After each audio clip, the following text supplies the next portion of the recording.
Speak, and your host, Jim Stewart, and my co-host, Tommy Duncan, comes out to be third, so. Yeah, and, today we're going to talk about sports. NBA playoffs, and we have time maybe to the disastrous Cowboy draft. Tommy, let's start with I guess the interesting series, Houston Golden State. What do you think so far?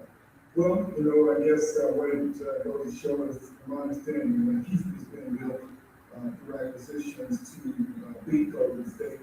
And so I think Golden State came out with a very strong statement in game one, kind of enforced its will on Houston in Houston. And then Houston came back and said, so Houston said that they should win. I think that's the biggest thing in game two is that they're definitely competitors in That seems like game one, Houston played kind of ball, specific players, isolation kind of ball. Everybody kind of spreads out, and they're going to do it. But in game two, they played with the state ball. They were passing, everybody touching the ball. But you really try to get over the isolation basketball, and you want to see people. So you think Houston beat those together? I think a couple things happened for what I saw. Number one, I think Houston did an extremely good job of getting the ball around and running around. Yeah, I mean, I was seeing 4, 5, 6 different passes before they got the ball.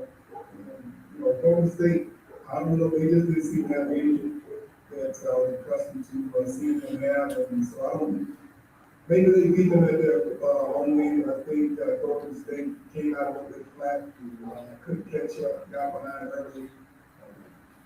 And to his credit, CP3, he had a nice series for game one and game two. I think he got more help. I got young James on and supporting class, cast and help. I think overall, he just played solid. So, I think, Golden State, they're now going to have another second. There's a lot of good players. So I wouldn't expect them to shoot that poorly throughout the series. So they're going to bounce back and be good. I'm hoping for a shot when we think both teams are playing well. Both of them looking at shots they can play. And it really just comes down to the last ball, last couple of few, last possession, last minute again society. So to me, that's really realizing the better shot. Houston had a lot of good things going down with this last shot. Rebound game two, those they had a good look at this last shot. We not think we can do that. So hopefully this say, after game 3 and 4, they both are the same, and both that far through it, and give us what we can. Yeah. And also, on your with Golden State, a lot of turnovers, especially first quarter, first half. Draymond Green did really have a good game.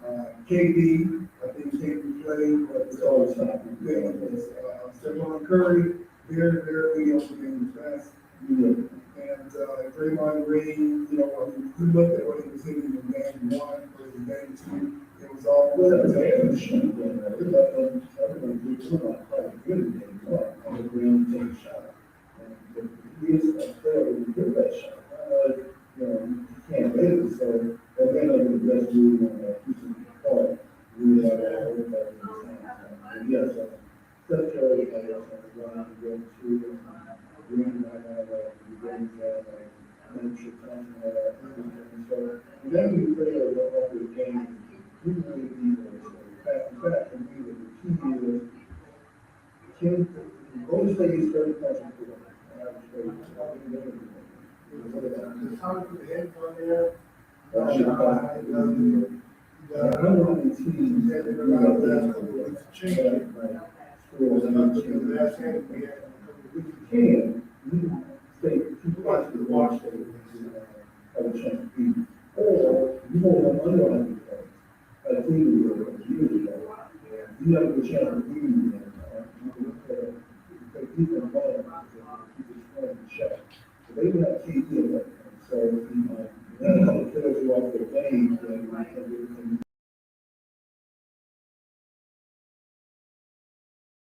great defense. In fact, you can say that the school. So this is like a shooting match, you know, for free. Yeah. But I really think that it's right at school. You know, those things. Well, and a couple of issues, for example, is also that Houston Capitals is going for under 100 points. And you're not gonna find that happening too many times. Somehow they keep under 100 points, this will go to a game 6 or a game 7. So we're going to kept on 100 play because the great people face shutdown defense. Really, what is it? This about shot. So really good books. So they know the debate about it. So yes, if they're not the first person for it. You got to be shot to do that. So another still happening. That happened the first quarter. So I was so we're gonna take our, a little bit easy conference now with Cleveland and Boston. What do you think about that? You know, I think that Boston continues to surprise Broncos, even though, you know, they were at the top of the series, at the top of the heat in the East, until, of course, Cowboys went down. Yeah. But they took two best players. Yeah, exactly. So, I mean, all things being considered, I don't think that the expectations were very high for Boston this year. So I think that they have played very phenomenal. One of the things that you see with Boston is one of the very young, very energetic, very physical team. And for a team to be in that zone, I mean, I think maybe the average is 24 years old now. And these guys are very disciplined, they're very confident, they're playing with a lot of swagger against a very good Cleveland team, against the best basketball player in the world. So I think that Cleveland may have underestimated it a little bit. I don't believe that, unfortunately, most of Cleveland's role players, you talk about Zeros, you talk about Tristan Thompson, their role players really are making a significant impact. Their pitch, vision, providing that much, pretty much been LeBron and Kevin Love show, and you got to do better than that and chance to make this competitive. To me, the coach, I think, is a lot of fun. He's the best player. You still make the playoffs, and then not really confident and fighting. And somehow I'm really interested but and the coaching is part of this team. I mean, some of it, I don't know, the sports writer, I don't know if they're saying basketball with it, but it's in this, but I do really easy to be there. Coach at Boston, that coaching team. That's a good question. I don't see how, given what Boston has done this year, the two of their best players who went out that early in the season, lose what they have, I don't understand that. I don't understand that. So for one, now he's down low to he's been in before. Well, you don't see him kind of worry, but I really think I was really starting on the legislature. Fair or unfair, he has to be with the He's been there 70 times. He probably, outside of Boston, he probably would favor to have been back in the finals. His career, that's probably there. But he only has to be good. And he'll be the 5, and I'm afraid he's going to end up Tim Duncan, something Tim Duncan probably. He's 7-5. But you never see Tim Duncan name mentioned in the best ever conversation. He's probably the best college player in history of basketball, but because he's like that 5 threshold. He's not on the conversation, Mary Miller is not on the conversation, so unfortunately, Shaq and Kobe and He's not with six. Ooh, wow.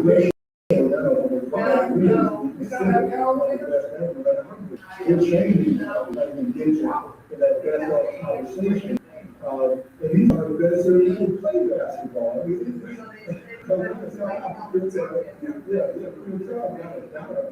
Russell was good when I was young, but the change is still depends on the floor. I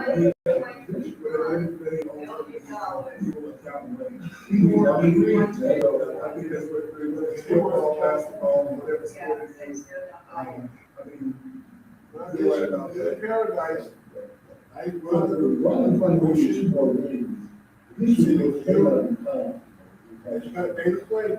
As age, now she had, I think the writing on the wall, you're not always in championship. Well, I don't know if it's gonna be because in the woman, if you look statistically speaking, is by far, they're not one of the best. They're not one of the best, the best. No, in this generation, yeah, a long time, well, that's a different matter. Sure, that was a long time, but this generation clearly is the best player. But I guess the other thing that a lot of people think is not just a level of talent, but movement. And so, people will argue that Ray Jordan really is the best basketball player of all time. He played against the New York Knicks. He had to play against the Griffin match. He had to play against the Indiana Pacers. I mean, don't forget that. So they played against a great team, not against a lot of great individuals. Absolutely. They played football. They played football. And we were trying to block his shot, but he didn't have to protect his shot. He really go Straight to the so yeah, he played the ball, some critical basketball back in the point. So yeah, sometimes we just not fair to be in comparison. Let people comparison to the era of basketball we were playing this. The other thing though that strikes me about the team in general, that really hurts you, watch basketball year after year, is the number of players who actually get to that. I have a role player who could shoot this year, you come back next year, you still can't shoot three pointers. You don't have a jump shot or can't shoot three pointers, you still can't shoot. What do these guys have to do with all the time besides practicing and how to coach and make your improve your skills and make the product you present better? It seems like, you don't have time to devote time. They enjoy the money, they actually agree, but that's about good. It doesn't really have to work ethic of the girls who manage to enjoy the fact that they are and to improve the game. You have to watch the magic you can't feel easy. They're not much of a jump shot, it's a very tall point, right? So he basketball, he dribble, but over time he improved his rebound, he improved his scoring, he improved his jump shot, he improved his fast of his game. At the Jordan, because he didn't have much of a three-point shot effectively. He was an excellent driver, he could dunk on it, he could finish strong. He developed a jump shot in all of his games, and then we think, how did they take the man all the time? And that actually had to use his career. But I watch guys today, so one-dimensional, just silent with his skill, but even rebound, or he shoot, or he this out there, you don't really call him crazy. I agree with you 100%. And I think it's interesting, because now you definitely can't say it's not the money. No, they are what I'll say. Look, There's a kid we got from the Magic because of Golden State on. Right. They won $25-26 billion. that's a superstar. Which is more than what KD is making in Golden State. He is a superstar. Yeah, $25 million for that. I mean, this is the biggest country now. And he's not the only one. There's a lot of sort of average people, rather above and beyond the players with. We're making $25 million a year this year. It's very interesting to have this point, considering the advantage of it. That's the same thing with that about that, right? If you make your money, so we'll pay and take it. Take it, but I mean, you have your Barnes, who came from Golden State.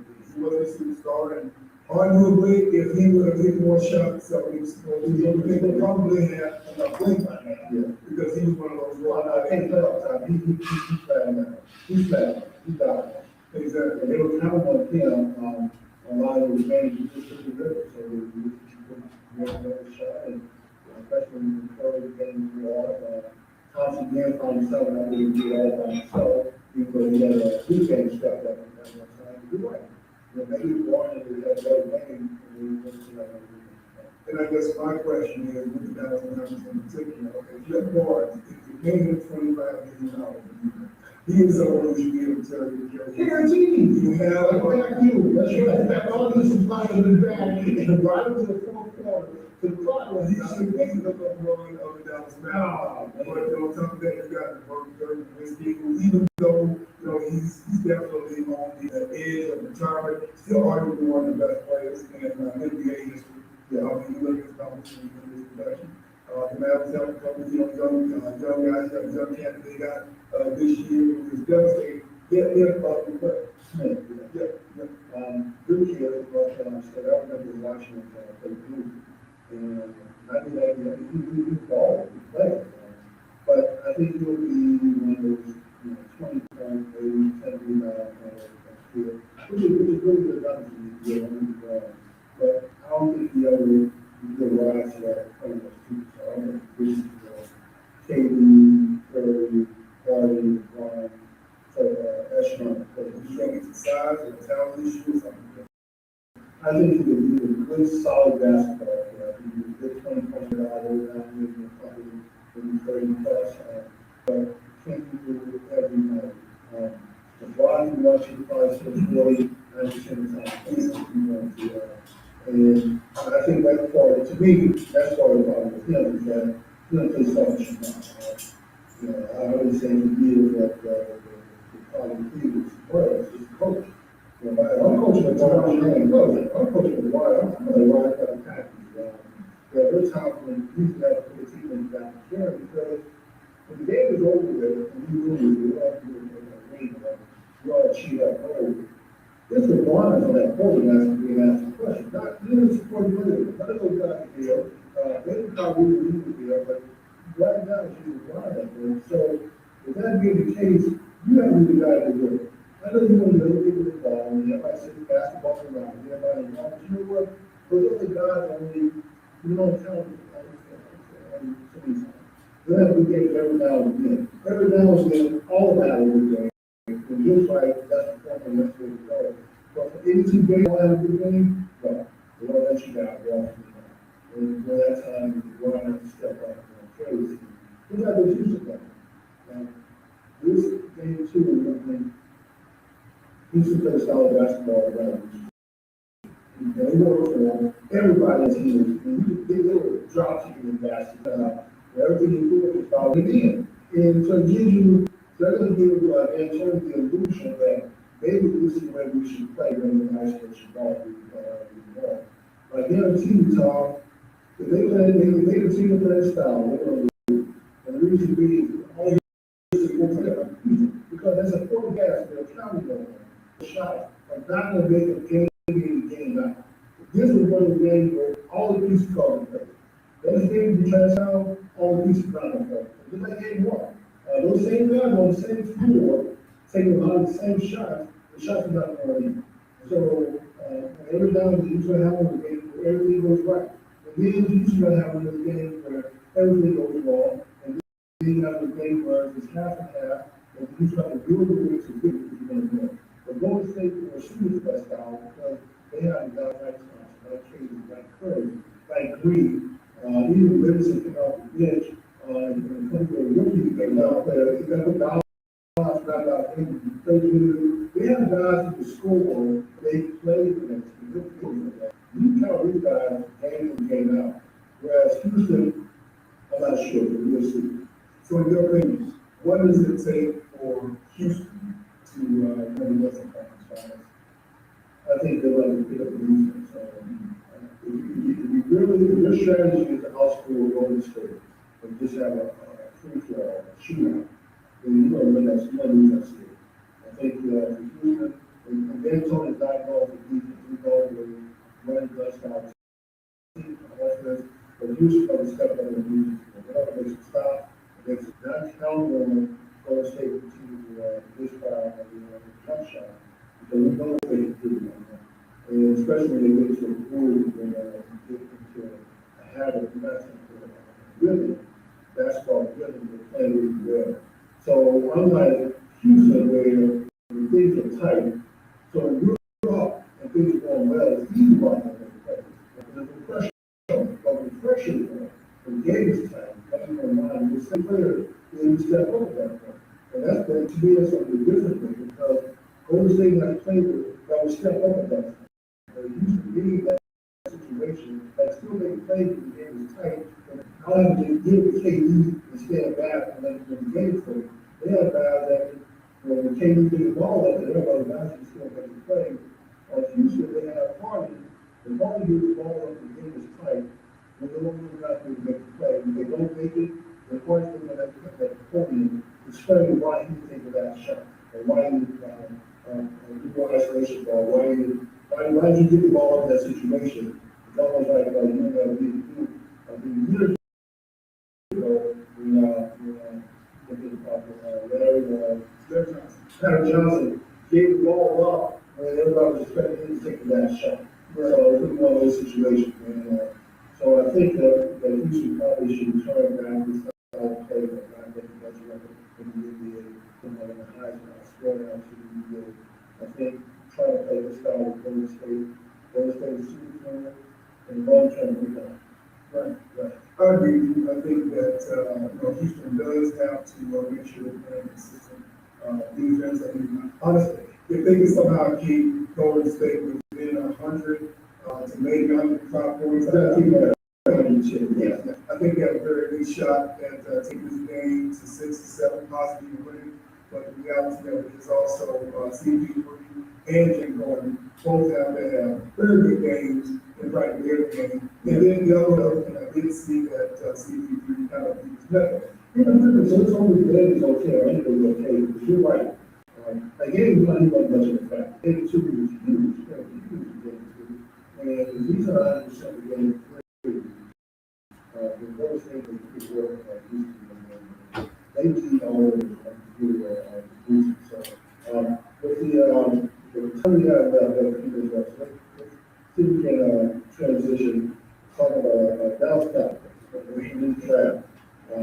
Now, let me say up front, I have no problem with Scarborough. I have no problem with you drafting in Alabama, Georgia, Clemson, LSU, even the any team in the SEC just about is probably the same pick, but they're still playing on that team. These State did not get a first round draft pick from me. I don't care how great the player is, man. I mean, so a lot of that, so a first round pick, that's, I think Mel Kiper had like the fourth or fifth best linebacker in the draft. Yeah. And they said most of my draft in the third or fourth round, third, fourth. And you know, a second round pick was going to stretch. But the way the first round pick of this kid, that's not this kid's fault, don't get me wrong, I'm not blaming him for what he was drafted. I'm blaming the Cowboys for making a boneheaded decision. And then when they made the pick, notice that there was no sports writers in the football universe that was saying that was a good pick. Or much less a Steve. Oh, still, man, nobody was moving up to get this kid. Nobody, he was not part of the negotiation. And the Cowboys is celebrating like they just got to steal the century. I mean, and then I showed the highlight clip. It was just okay. I was like, one sat back in college, man, just tearing up things, man. Throwing people aside, like, I was not expecting to see the first number for a fourth-round draft pick. Yeah, it was an interesting pick to me. And clearly the Cowboys do have to shore up their defense. I mean, Sean Lee, with his own abilities, is probably one of the best linebackers in the NFL. And for sure, he makes probably 20 to 30% of the tackles on the Cowboys when he's out and when he's in the game. And so they have to figure out if Sean Lee is down, who we have.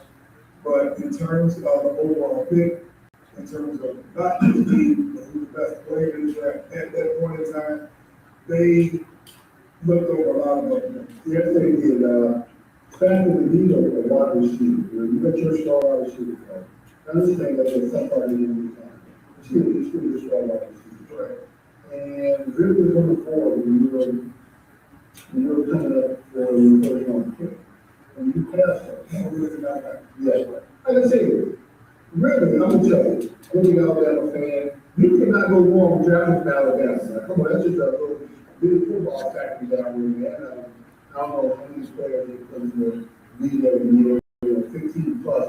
A lot of them are leading every year in the NFL because they're such a well-disciplined, you know what you're getting when you draft them off in Alabama. And this is not even a passing team, this is a run team. So for them to make any kind of dribble down in Alabama as a wide receiver, you got to be damn good because you don't want to get maybe 6 balls over the way the whole game. If you want the ball coming the way, you have to not only catch the ball, but you have to have to catch the ball in order to get goals as a wide receiver in Alabama. I guess one of my concerns, and I'm pretty sure that, the guy is, a solid linebacker, but the question is considering the conference that he came from, when you look at the level of competition that we have, in the NFL, in the NFC East in particular, the best teams that Oregon State played were Washington State and San Jose. Oh, yeah, those are the best teams, those are the great teams. I think they were ranked. Yeah, they were ranked 21, then I think Washington State is ranked. But if you play any of those things, and for Washington State, in the SEC, or even the ACC for that matter, they're not that chance. And so my question is, he's probably a very solid linebacker in that division, but if you put him in the SEC, you put him in the SEC, if you put him in the Big Ten, I'm just trying to figure out, at the next level, everyone's bigger, faster, tougher. And my question is, how is he gonna line up with the level of competition? How is the guy who thinks he's gonna line up with be very competitive in the particular level? You have to consider the fact that they're gonna have to play against Super Bowl champion Philadelphia Eagles twice. Yeah. They're gonna have to go against the Eagle Giants team. And they have the number one, probably not the number one player, one of the number one player, top three for sure, running backs out of the draft. For what it's worth, I think that the Redskins have a lot of talent. They figure out how to do every year. But suffice it to say, the level of competition that he's been playing with over the last 3 or 4 years of being taking the number one. It's like the number one pick. The number one pick that hasn't made. In fact, who was team maybe better. He take advantage of the play over there with Cindy and Spain and Oregon and Washington. They've been on the easy every year. When you have to play against Alabama, Georgia, Florida, Texas A&M, yeah, LSU, Mississippi, we rebuild the LSU team is still good. But every week in the SEC, you're playing against players who are in the NFL. You have to get to receive. Then when you bring up that point, Alabama had 13 players every year. In this trade, so they sell all the players in the NFL. Like I said, you're going to get draws in the players in the NFL, LSU, and all these schools. The middle tier schools in the SEC are still in the place in the NFL. So these are good players, not just like one player on their team. They have multiple players. So every week, you're in the SEC, you want to get NFL talent every week when you're playing. If you're not good enough to be at that level, you can crush the SEC play. But yeah, the boys team, I don't know who's going to 20 years. I don't know if they're going to turn week out. You could probably have some talent. If you live at that level, you probably couldn't sell in one of the conference. Because you're not going to get talent that's better than you. In the SEC, you want to get people that are just going to shoot every week, right? And it's nice to say, there are some teams like that, and a few other teams you might be able to beat, something like that. Yeah, it's at least about it. And that is not against the new team, because even Alabama struggled, where it's a team in the SEC that we already choose to beat, and you look out, you're going to fight. You got to fight your way to get out of there. And that just really showed that when you get Saturday, even some of the advantage to the season of the SEC and not you off the day. So, interesting. So, from my understanding, the Cowboys have now said that they're going to manage their wide receiver quarterback. There's not going to be a super.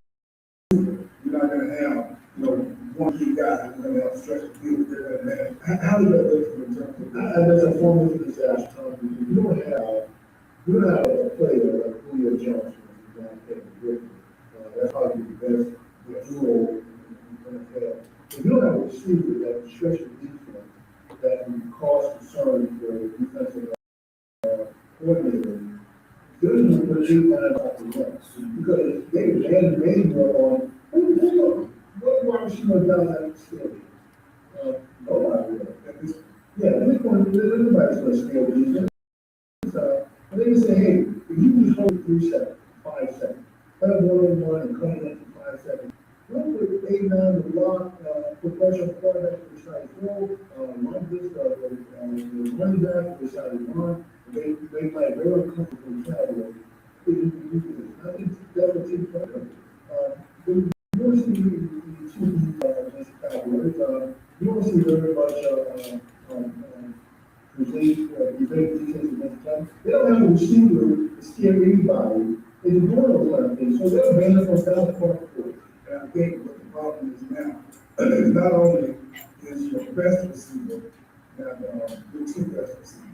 Yes, the tight end retired, right, so, which, John, Thursday, they got the game, like, healthy, young, you make your money, you move into a sportscaster, career, so that's a good thing. And I think this is with, I think, they're not for the second round, Hall of Fame, he's gone, Dez is gone. I agree with you, everyone's gonna stack up, now, no one's gonna stretch the field, he's gonna make it a lot harder for the Eagles, regardless of how the Cowboys are. That line will be superb, it's going to see, that's going to be great, if that was our chance. Let's give a couple of shout outs to our sponsors. I say thank you to Fitness 360 for us coming in and use their building to our studio. We're going to shoot the show. And, anyone else? Oh, which is talking about the equipment, to Forest Films for the editing for us, and then upload it to our YouTube. You want to get into that, or anyone else want to mention that? Hey, I subscribe, just like. I'm subscribing, that's right. They got subscribing, and please, help us out, by subscribing and watching our video. And then if you have, anything you want to talk about, feel free, leave comments, we will respond to, every comment, that's done for us. And then,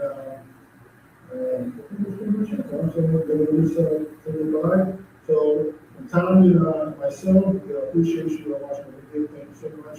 Please come back next week for our next installment. Thank you.